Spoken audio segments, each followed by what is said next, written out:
Instructor Sayed list 3 apex predators. Human wrote, Orks, Tyranids, and Guardsmen with Bayonets. If you are not a heretic, then declare your city of origin. Leave a comment, a like, and subscribe to the Emperor's glory. At the conclusion, rate this tale from 0 to 10. The Emperor protects. The plasma bolt seared through the air where Commander Vex's head had been a moment before. The feline warrior's reflexes had saved him again, but barely. Around him, the last defenders of Kepler Station were falling back, their advanced energy shields flickering under the reptilian assault. "Sir, we cannot hold much longer," reported Lieutenant Kira, her leonine features grim beneath her battle helmet. "The Saurian Empire forces have broken through sectors 7 and 9. They're closing in on the command center." Vex's amber eyes surveyed the tactical display with growing desperation. 3 months ago, the Saurians had appeared from nowhere, their sleek vessels materializing from some form of advanced cloaking technology. Their ultimatum had been simple: surrender or face extinction. The Falari coalition had chosen to fight, but their claws and courage were proving insufficient against cold reptilian efficiency. "What about the evacuation ships?" Vex asked, dodging another burst of enemy fire. "Trapped in the hangar bays, the Saurians have cut off all escape routes." Kira's voice carried the weight of impending defeat. "Sir, perhaps it's time to consider—" "We do not surrender," Vex snarled, his predatory instincts flaring. The Falari had ruled their sector for centuries, proud and independent. To bow before these scaleless invaders was unthinkable. The command center's blast doors suddenly rang with metallic impacts. Through the reinforced transparisteel windows, Vex could see the distinctive green-scaled forms of Saurian shock troopers advancing methodically, their weapons cutting through his people's defenses like a hot blade through soft flesh. "Incoming transmission," announced the communications officer, her whiskers twitching with anxiety. "It's from somewhere beyond our sensor range." "Put it through," Vex ordered, grasping at any potential lifeline. The holographic display flickered to life, revealing something that made every Falari in the command center freeze in confusion. The figure wore massive, ornate armor painted in deep blue with gold trim, but it was the helmet that truly disturbed them, a skull-faced death mask with glowing red eye lenses. "This is Captain Thaddeus Corvinus of the Ultramarines' 4th Company," the figure spoke, his voice a deep rumble filtered through Vox grills. "We have detected significant Xenos activity in this system. What is your status?" Vex blinked rapidly, processing the strange terminology. This is Commander Vex of the Falari Coalition. We are under attack by hostile forces. Our position is untenable." "Acknowledged." The Emperor protects the innocent. "We are en route to your coordinates. Hold your position at all costs." The transmission cut off, leaving the Falari staring at the empty hologram. Lieutenant Kira was the first to speak. "Sir, who were those beings? They looked terrifying."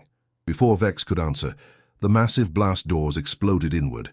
Saurian warriors poured through the breach, their reptilian faces cold and emotionless behind their tactical visors. Their leader, a tall creature with emerald scales and predatory yellow eyes, stepped forward. "Commander Vex," the Saurian spoke, his voice carrying the hiss of his species. "I am War Master Thesek. Your resistance has been admirable but futile. Surrender now, and your people will be granted the honor of serving the Empire." Vex's hand moved to his plasma sidearm, knowing it was useless but unable to resist his warrior instincts. "We will never kneel to invaders." Thesek's lipless mouth curved in what might have been a smile. "Your nobility is noted and dismissed. You have 5 minutes to—" The entire station shuddered violently. Emergency lighting flickered as something massive impacted the hull. Through the command center's viewports, Vex caught a glimpse of something impossible.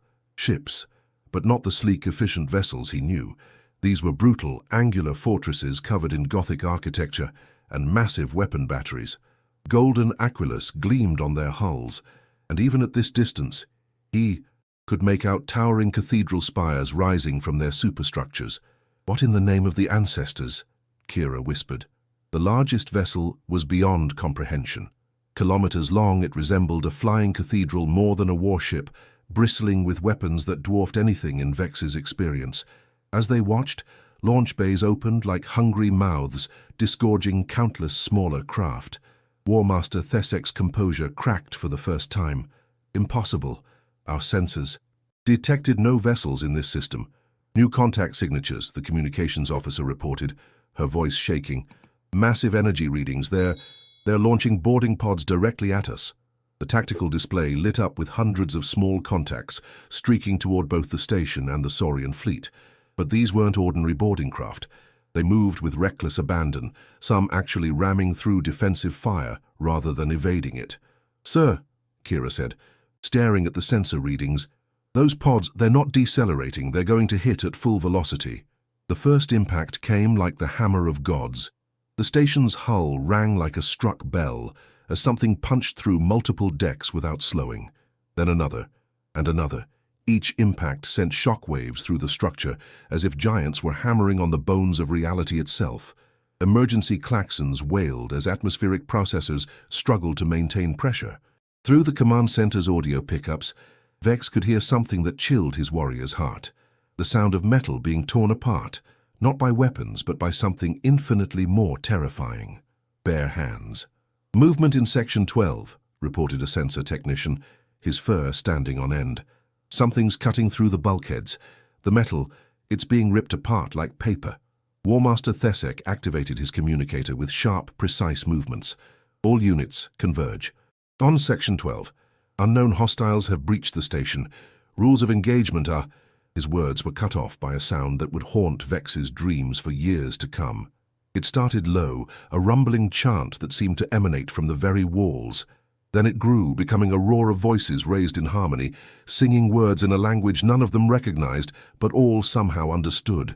"Brothers, for the Emperor and Ultramar, purge the Xenos!" The blast doors to Section 12 didn't open. They were torn from their mountings and hurled across the corridor like discarded toys. Through the twisted metal stepped beings that defied rational explanation. They were giants, each one nearly 3 meters tall, encased in power armor that made them look like walking tanks. The blue ceramite plating was scarred and battle-worn, decorated with purity seals and honor markings. Their helmets were studies in intimidation, skull-faced death masks with glowing red eye lenses. But it was their movement that truly unsettled the watching Felari.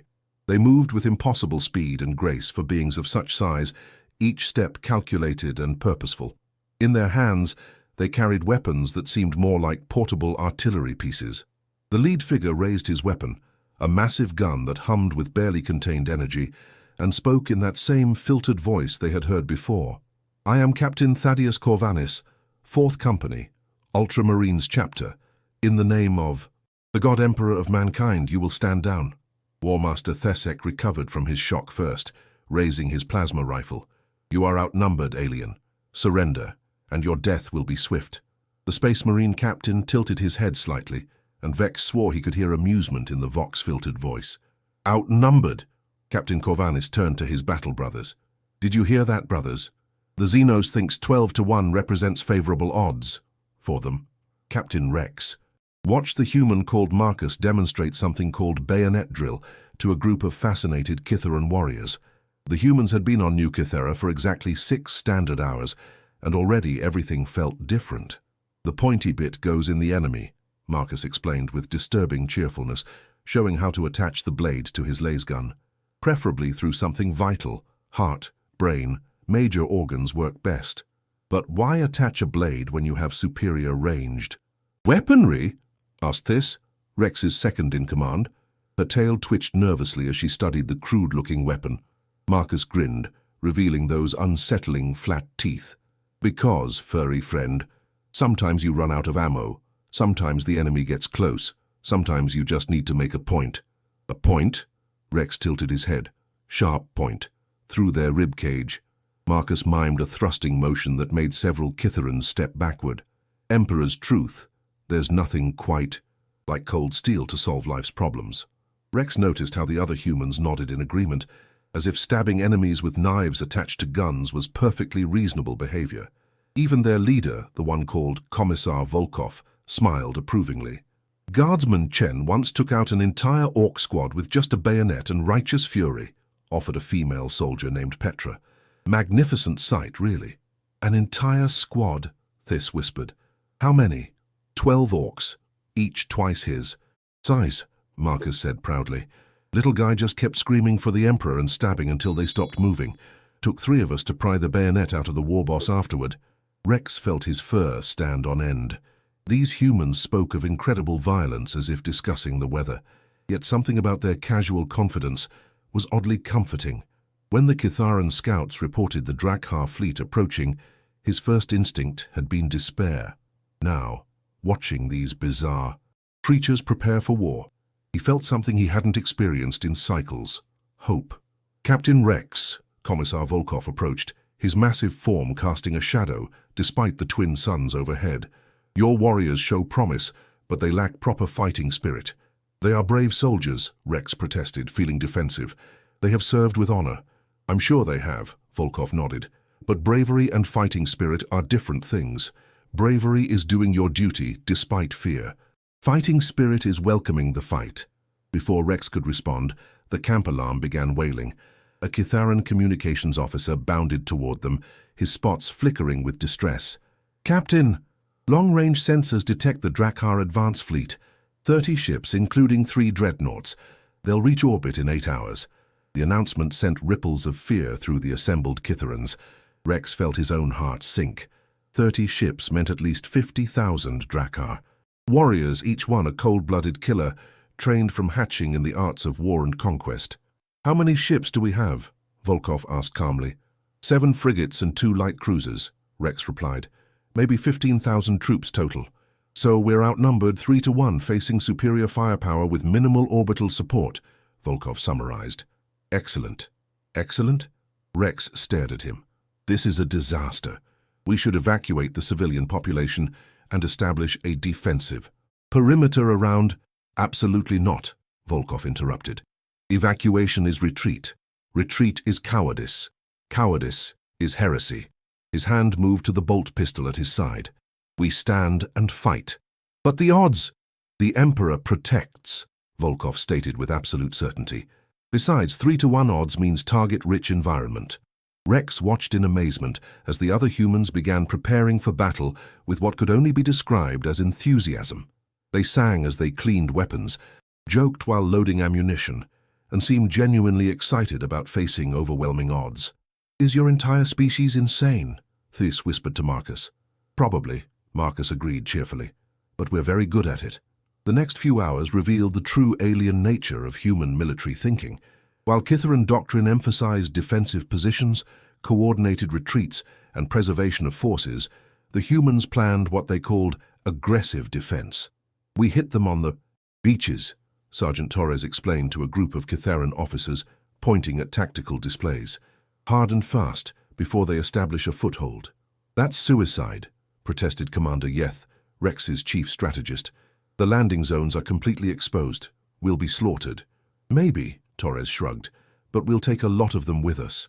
And while they're dealing with us, your people can prepare secondary positions. You're talking about deliberate sacrifice, Yeth said, horrified. We're talking about doing our duty, Commissar Volkov corrected. The Emperor demands nothing less than total commitment.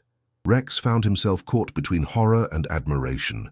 These humans planned to throw themselves into certain death as if it were an honor.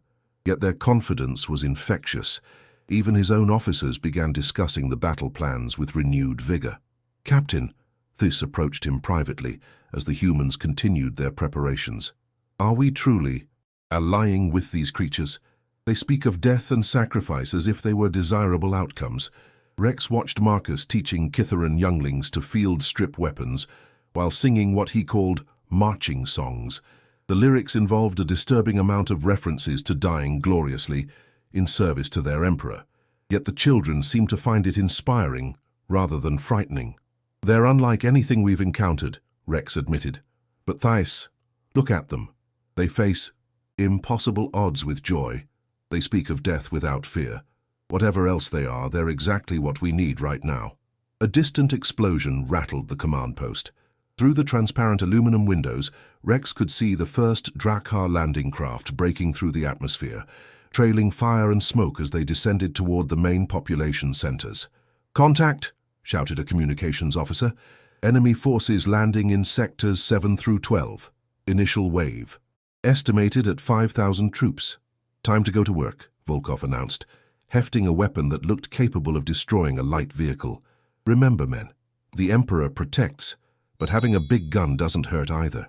The humans moved toward their positions with the fluid efficiency of a perfectly trained military unit. Rex noticed they weren't running or showing signs of panic. Instead, they advanced with the measured pace of professionals heading to routine work.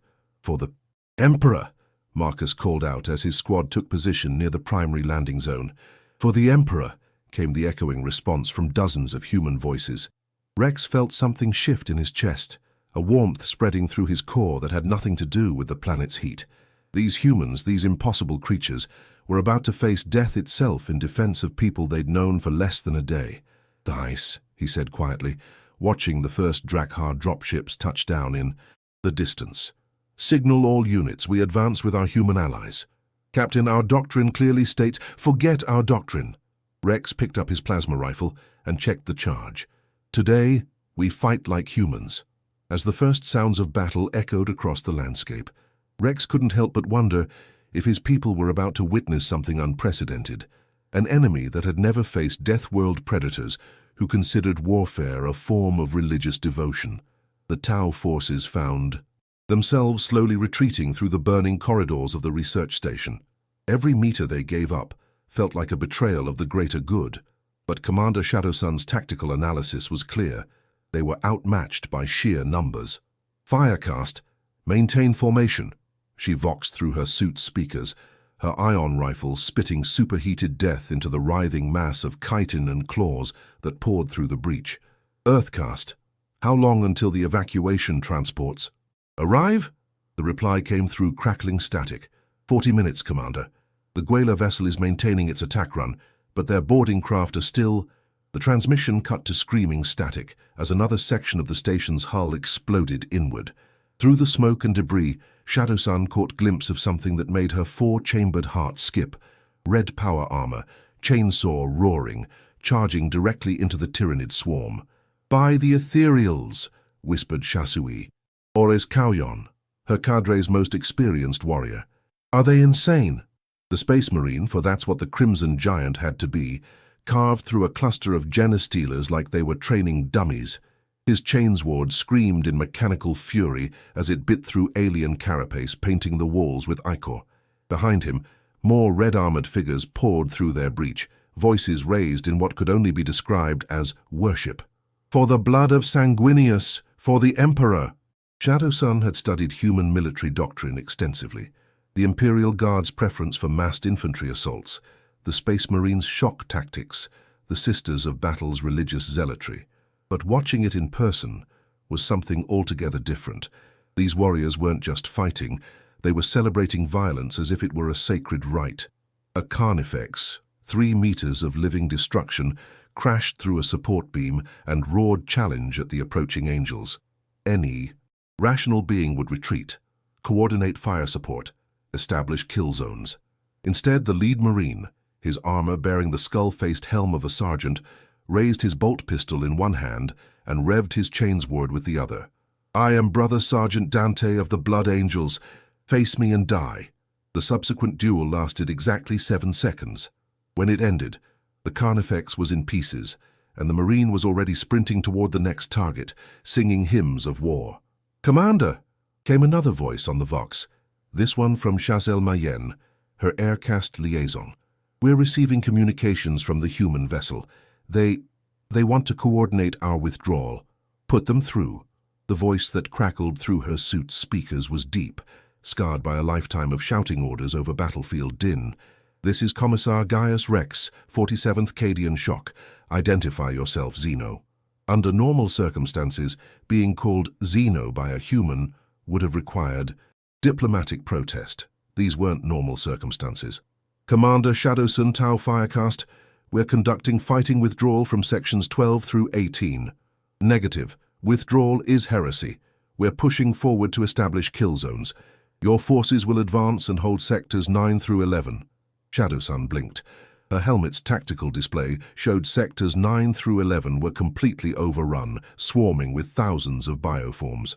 "Commissar, those sectors are lost. Our projections show—" "Your projections are cowardice." The human's voice carried the weight of absolute certainty. Cadian doctrine is simple. Fix bayonets and charge. The Emperor protects. Through her suit's external feeds, she watched as red-armored giants continued their impossible advance into the Tyranid swarm. They weren't retreating. They weren't even slowing down. If anything, they seemed to be accelerating. Shazui, are you monitoring this? Affirmative, Commander. The humans appear to be winning. It defied every tactical algorithm in her suit's cogitation matrix. The Space Marines were outnumbered 50-1, fighting in enclosed spaces that favored the enemy, facing bioforms specifically evolved to counter power armor. By all rational analysis, they should have been overwhelmed in minutes. Instead, they were pushing deeper into the station, their battle cries echoing through the corridors like thunder. "Death! Death! Death!" came the rhythmic chant, punctuated by the whine of chainswords and the explosive bark of bolt rounds. A new voice joined the human communications net, higher-pitched, unmistakably female, singing what sounded like funeral dirges in High Gothic. "Ave Imperator! Ave Sanguinius! Let the heretic know the wrath of the righteous!" "Who is that?" Shadowsun asked. "Sister Superior Lysithia," came the Commissar's reply. "Adepta Sororitas. They're providing fire support." Through the smoke and chaos, Shadowsun caught sight of black-armored figures advancing in perfect formation, their weapon systems painting the corridor in holy promethium. The Sisters of Battle moved like dancers, each step choreographed to maximize destruction. Their flamers turned entire sections of tunnel into furnaces, cremating hormagaunts by the dozen, and they were singing, actually singing hymns of faith while they burned alien flesh. "Commander?" Ores Kauyon's voice was strained. "Request permission to advance and support human forces." "Denied. We maintain defensive positions and—" The decision was taken from her as a new wave of Tyranids burst through the floor beneath their position. Genestealers and hormagaunts poured upward like a living tide, their alien shrieks drowning out tactical communications. Shadowsun's drone squadron responded immediately, pulse rifle fire strobing through the confined space. Her cadre moved with practiced efficiency, each warrior finding optimal firing positions, coordinating overlapping fields of fire. They held for 30 seconds before the swarm's momentum began to tell. "Fall back to secondary positions," she ordered, even as her ion rifle overheated from sustained fire. "Maintain unit cohesion." That's when she heard it. The sound of human boots thundering through deck plating, accompanied by the most terrifying war cry she'd ever encountered. "Cadia stands! Cadia stands! Cadia stands!" Imperial Guardsmen poured through a side corridor, their laser guns strobing in the darkness. These weren't the superhuman Space Marines or power-armored sisters. These were baseline humans, fragile beings who could be killed by a single Genestealer claw. They charged anyway. "Cadia stands!" roared their sergeant, a scarred veteran whose left arm ended in a mechanical replacement. His power sword crackled with energy as he drove it through a hormagaunt's thorax. "Fix bayonets! Show these Xenos how Cadians die!" The Guardsman's response was immediate and unanimous. "We die standing." What followed was the most glorious, terrifying display of human stubbornness Shadowsun had ever witnessed. The Guardsmen didn't retreat when their positions were overrun. They didn't fall back when their ammunition ran low. When their laser guns failed, they used bayonets. When their bayonets broke, they used rifle butts. When their rifle butts splintered, they used their fists. A Genestealer's claws punched through. Trooper Voss's flak armor, puncturing both lungs. He responded by pulling the pin from a frag grenade and embracing the alien in a final, lethal hug. "Cadia stands!" he wheezed with his dying breath. "What's wrong with them?" Ores Kauyon's voice carried a note of genuine confusion. "Why don't they retreat when wounded?" Shadowsun found she had no answer.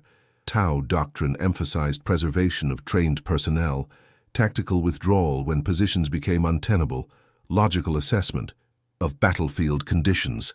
These humans seemed to operate on entirely different principles. A voice crackled over the general communications frequency, ancient, mechanical, accompanied by the whine of servo skulls and cogitator banks. "Flesh is weak. The machine is eternal. Omnissiah preserve us." Tech Priest Dominus Xerath 7 materialized from the station's technical sections, his red robes flowing around a form more machine than man. Mechadendrites writhed around his shoulders like mechanical serpents, each one terminating in a different tool or weapon. Tech Priest, Commissar Rex's voice held grudging respect. Status of the station's machine spirits? Grievous. The Tyranid bioforms have corrupted 17% of primary systems. However, the Omnissiah provides. Zerath 7's Vox grill crackled with static, initiating sacred protocols for purification. The station shuddered as hidden weapon systems came online. Automated turrets descended from ceiling. Mounts, their targeting spirits awakened by the Tech Priest's digital prayers. Las cannon arrays swiveled to track bioform movements, cogitator-guided precision, cutting through the Tyranid swarm. "Blessed be the machine," Zerath 7 chanted, his optical mechadendrites tracking target acquisition data. "Blessed be the Omnissiah, let the flesh be purged in holy fire." Shadowson watched in fascination as the Tech Priest conducted his mechanical orchestra. Each weapon system responded to his hymnal codes, each targeting cogitator singing in digital harmony. This wasn't simply advanced technology. This was technology elevated to religious experience. How? She found herself asking over the command frequency. "Faith," came the simple reply from Commissar Rex. "The machine spirits respond to proper veneration. The Omnissiah rewards the faithful." It should have been impossible. Technology didn't operate on faith.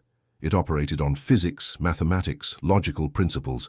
But she was watching Imperial weapons systems perform beyond their theoretical specifications, guided by what could only be described as mechanical prayer. A new sound echoed through the station, the deep, resonant chanting of Space Marine battle hymns, growing closer with each verse. Brother Sergeant Dante's voice rose above the rest, his words carrying the weight of 10,000 years of warfare. "Angels of death we are. Though we may fall, the Emperor's light shall guide us. In death we serve. In death we are reborn." The Blood Angels emerged from the central corridor, their crimson armor scorched by alien acid, their weapons singing songs of destruction. But something had changed. Where before they had seemed merely superhuman, now they appeared touched by something greater. Dante's armor gleamed with inner light, his chainsword wreathed in golden flame. Behind him, his battle brothers moved with fluid grace that transcended mortal limitation. They weren't just Space Marines anymore. They were avatars of Imperial fury made manifest. "By the Ethereals," Shadowsun whispered. "What are they?" The answer came from an unexpected source. Farseer Ulthwi materialized from the shadows, his wraithbone armor rippling with psychic energy. The ancient Eldar's alien features were marked by an expression Shadowsun had never seen before: genuine respect. "They are what your people call Mon-Ki," the Farseer said, his mental voice carrying undertones of reluctant admiration. "Humans. But humans touched by what they call faith, what we recognize as pure will given form. You speak as if you've encountered them before. We have fought beside them. We have fought against them. Always they surprise us." The Eldar's ancient eyes tracked the Blood Angels' advance. They should not exist. Their Imperium should have collapsed millennia ago under the weight of its own contradictions. Yet here they stand, defying probability through sheer, bloody-minded refusal to accept defeat. The station shuddered again as something massive struck the outer hull. Through the tactical displays, Shadowsun could see the source. A Tyranid bioship, kilometers long, its tentacle arrays latching onto the station's superstructure. "All forces," Commissar Rex's voice cut through the chaos. "We have incoming mycetic spores, estimate 500 bioforms, deployment in 60 seconds. Prepare for close assault. Any rational commander would use those 60 seconds to establish final defensive positions, coordinate overlapping fields of fire, prepare for organized withdrawal. Instead, the human response was immediate and unanimous. Charge! The human defender's impossible charge struck the Tyranid swarm like a thunderbolt. What should have been a massacre became something else entirely, a grinding, brutal melee where Imperial steel met chitin and fang. Captain Thorne fought like a man possessed, his chainsword screaming. Through bioform after bioform, his bolt pistol barking death into the alien tide. "For the Emperor!" he roared, driving his blade through a Hormagaunt's skull. "No retreat, no surrender." Commander Kethvar watched from the defensive line, his optical sensors struggling to process what he was witnessing. These humans were taking casualties that would have broken any rational military force. Yet, they kept fighting. A guardsman with his left arm hanging by sinew still worked the bolt on. His laser gun with his good hand. A sister of battle, her power armor cracked and bleeding coolant, continued chanting hymns as she carved through the swarm with her chainsword. "This is madness," breathed Lieutenant Shalui. "They're going to get us all killed."